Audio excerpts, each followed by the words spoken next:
네. 과학 팟캐스트를 우리나라에서 인기 팟캐스트로 최초로 올리신 분이고 여전히 팟캐스트 분야에서 1위를 하시고 있는 과학하고 앉아있네 원정호 씨 나오셨습니다. 안녕하세요. 안녕하세요. 네. 제목을 딱 봤는데 오늘 재밌는 주제네요. 탄핵당한 과학 이론들. 네, 저도 시류를 쫓아서 좀 인기를 끌어보려고. 어떻게든지 시류와 연결해 보려고. 네. 네. 탄핵당한. 그러니까 이제 과학 이론들이 그 시대, 그 이전 시대에 쭉 인정받다가 어느 시점에 와서 새로운 정보에 의해서 탄핵당한. 그렇죠. 네. 그전엔 줄이었는데. 네, 줄이었는데. 뭐가 탄핵뿐만 아니고 이제 그 여러 형태를 볼 수 있습니다. 예를 들어 퇴진, 하야, 뭐. 과학 이론들 중에도 네네. 퇴진도 있고 하야도 있고. 여러 옵션들 중에 제가 맞는 걸 버티기 이런 거. 버티기도 있죠. 네. 아직도 버티는 과학 이론. 네. 아직까지 버티는 것들도 있고. 네. 일단은 뭐 한 3개 정도 골라봤는데요. 네. 다들 잘 아시는 이 천동설과 지동설이 대표적인 케이스가 되겠죠. 그렇죠. 이거는 뭐 네. 갈릴레오 갈릴레이 이전까지만 하더라도 그렇죠.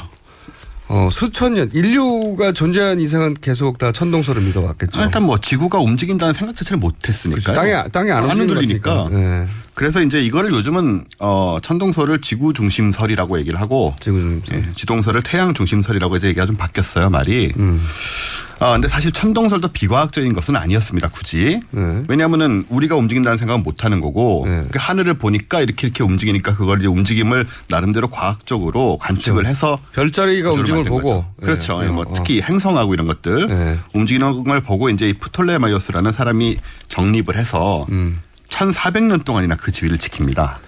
1400년 이전에도 해가 왜냐하면 이쪽에 또 저쪽으로 지니까 해가 움직인다고 생각하는 게 직관적이죠. 그렇죠. 그런데 그렇지 않은 선각자들도 있었는데요. 그래요? 되게 소수의 마이너리티로 군소로 네. 무시당하고 그렇게 됐었죠. 예를 들어서 누가 있습니까? 갈릴레오 이전에도 있었어요? 갈릴레오 이전에는 이제 그리스 철학자들 중에 네. 뭐 철학자요? 과학적 근거는 없는 거네요. 과학적 근거는 없죠. 네. 예를 들어 아리스타르코스라는 사람이 있습니다. 네. 네, 이름도 처음 들어보시죠? 처음 들어보고 앞으로 또 기억하고 싶지는 않네요. 네, 이런 사람이 이제 이런 식으로 얘기를 했었고, 네, 하늘이 움직이는 게 아니라 우리가 움직이는 것이. 태양이 중심이고, 뭐 지구가 뭐 그 주위를 돌고 있다라는 식의 아이디어를 낸 사람들이 있어요. 아이디어를. 네. 그때는 태양 주변의 위성들이 뭔지도 모를 때였는데. 전혀 모를 때죠. 전혀 모를 때인데. 상상력에 불과네요. 네, 굉장히 뭐 태양의 크기도 크다고 생각을 하고 뭐 이랬던 사람들이 있는데 무시가 되고 결국 정리가 된 거는 이제 그리스 말기에 예. 로마로 넘어가면서 이 시절에 이제 프톨레마이오스가 정리를 한 거고요. 네. 그래서 지구가 이제 우주의 중심이고 나머지가 전부 지구를 중심으로 돌아가는데 거기에 대해서 굉장히 나름 구체적인 이론들이 있었어요. 예를 들면요. 그러니까는 지구가 중심인 상태에서 사실 하늘을 보면은 이 행성의 운행이 설명이 안 되거든요. 왜냐하면 잘못된 거니까. 네. 그래서 주전원이라는 개념을 도입을 해가지고 네. 이 행성이 스스로 동그라미를 그리면서 또 돌고 있습니다. 이렇게. 행성도. 예, 행성 스스로가 자전하는 게 아니고 어떤 중심을 가지고 조그만 원을 가지고 돌고 있고 그 도는 상태에서 다시 지구를 크게 돈다라고 생각을 하면. 그러니까 각자의 행성이 각자 어떤 중심을 가지고 돌고. 조그만 중심을 가지고 돌고 있는데 그 전체가 다시 지구를 중심으로 돌아서. 네. 별자리가 그냥 똑같이 도는 게 아니라 이런 식으로. 그런 삐딱하게 보이거나. 예, 뭐. 행성의 움직임이 나름 설명이 됐던 거죠.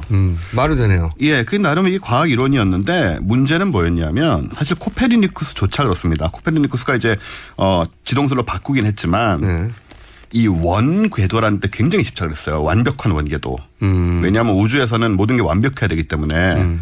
그러니까 완전한 원에 대한 좀 뭐랄까요, 좀 샤머니즘적 집착 이런 게. 샤머니즘 여기서 한번 껴보려고 다시. 예, 그렇죠, 네. 예. 사실은 근데 종교적인 것들이 많이 가입이 됐던 거예요 여기. 집착을 많이 했었는데 나중에 이제 케플러가 나와서 구체적인 관측을 가지고 그렇죠, 요하네스 케플러. 이 스승인 타코브라이가 아주 관측을 잘해놓은 데이터들이 많았어요. 그걸 보면서 이게 원 궤도를 그리는 게 아니고 타원 궤도를 그리는 걸 설명을 하면 그것도 대단한 겁니다 사실. 예, 굉장히 큰 문화적인 충격이었죠. 네. 예, 더 이상 이제 우주가 완벽하지 않다는 얘기가 돼버리니까. 찌그러져서 돈다는 거거든요. 네, 뭐 약간이긴 하지만 그래서 이제 그 법칙들을 정리를 했고요. 그다음에 갈릴레이가 망원경을 만들어서 하늘을 관측을 하는데 목성의 위성들이 나옵니다. 네. 그러니까 목성을 중심으로 돌고 있는 것들이 또 있는 거예요. 네. 그런 걸 생각을 하면 지구가 모든 것의 중심은 아니라는 생각이 또 처음으로 들었겠군요. 나올 수가 있고요. 네. 그렇게 확인이 됐는데 근데 이게 우리는 이제 오래전에 지난 얘기니까 이런 게 굉장히 빠른 속도로 막 코페르니쿠스 갈릴레오 우르르 해가지고 일어났을 것 같지만 사실은 뭐 1세기에 걸쳐서 일어난 일들이고 코페르니쿠스는 자기 살아있을 때 책도 못 냈어요. 무서워서. 왜냐하면 다음에 왜냐하면 이 기독교적인 세계관, 그렇죠. 전통적인 기독교적인 세계관으로 보자면 지구가 중심이고 네.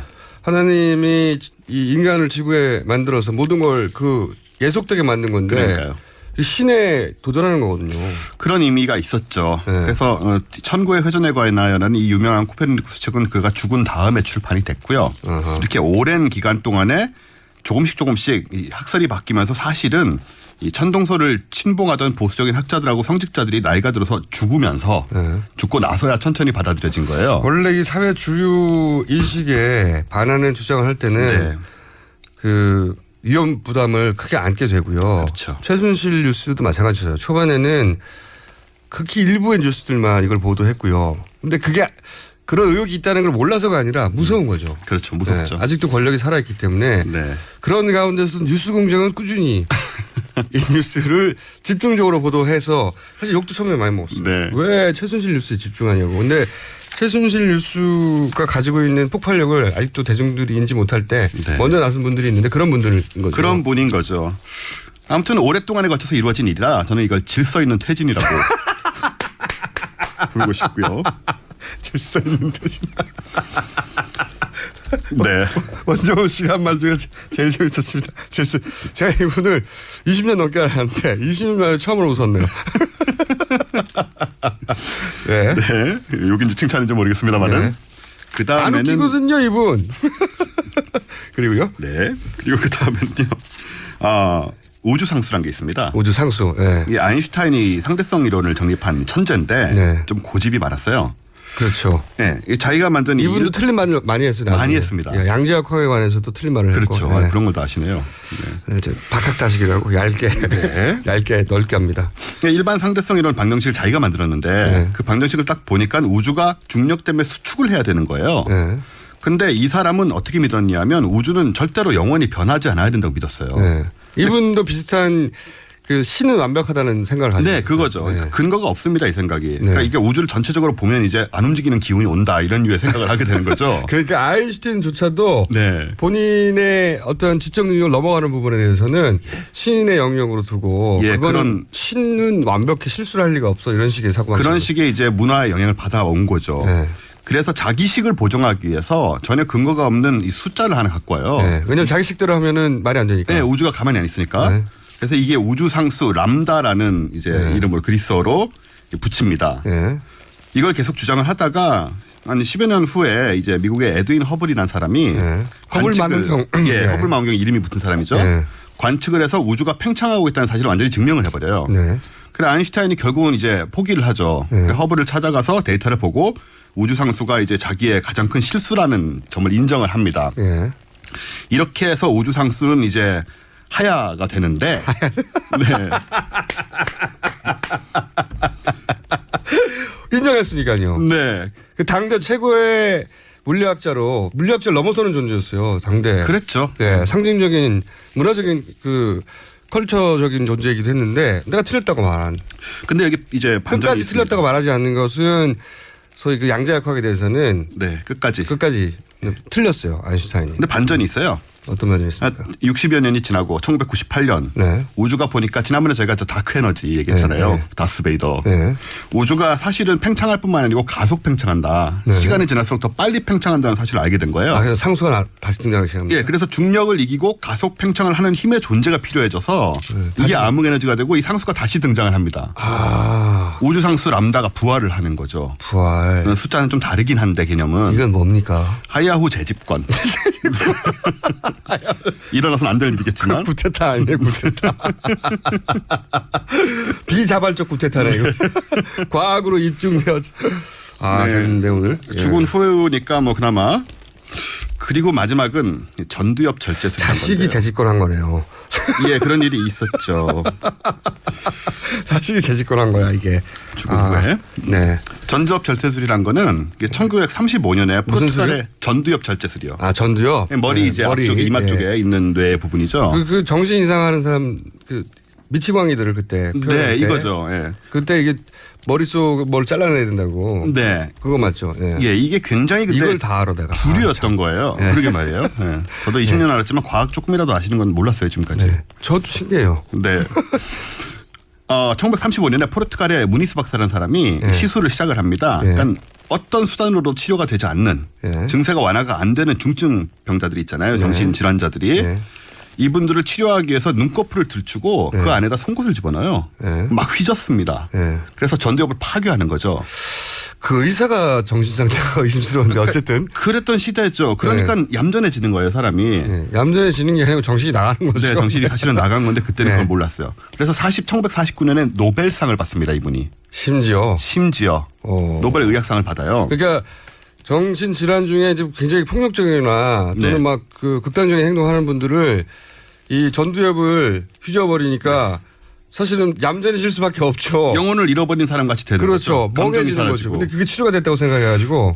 일단 얌전해지니까. 그래서 이게 심지어는 1970년대까지 미국에서 뭐 수십만 명이 시술을 받았고요. 시술 받은 사람 중에 유명한 사람으로는 이제 미국 대통령 존 F 케네디의 큰 누나인 로즈마리 케네디도 있습니다. 그렇게 시술 받은 다음에 그렇게 돼버렸죠. 그냥 인간이 아닌 것처럼 돼버렸죠. 저는 그런 면도 있는 것 같아요. 이렇게 이런 환자들을 오래 진료하다 보면 지치거든요, 가족들이. 네. 차라리 아무것도 안 하는 게 가족들 입장에서는 더 나아서 그러니까요. 그거를 치료라고 인정해버린 것도 있을 거예요, 아마. 그렇게 하다 보니까 이제 전체적으로 이런 사람들이 생활 의욕을 잃고 무기력하게 되고 감정 조절이 안 되고 이상한 말을 하고 남에게 조종당하기 쉬운 상태가 되곤 합니다. 남에게 조종당하기 쉬운 상태가 그래서 결국은 1970년대에 들어 금지가 됐는데 노벨상 규정상 철회는 안 됩니다. 철회는 안 되고. 철회는 안 되지만 이게 최악의 노벨상 오류자 흑역사로 남게 되죠. 그래서 이 경우는 탄핵이라고 불러도 되지 않을까. 탄핵이라고. 네. 그렇게 생각합니다. 재밌었습니다 오늘. 네. 20년 만에 원정우 씨가 저를 다 웃기네요. 자, 지금까지 과학하고 앉아있네 진행자 원정우 씨였습니다.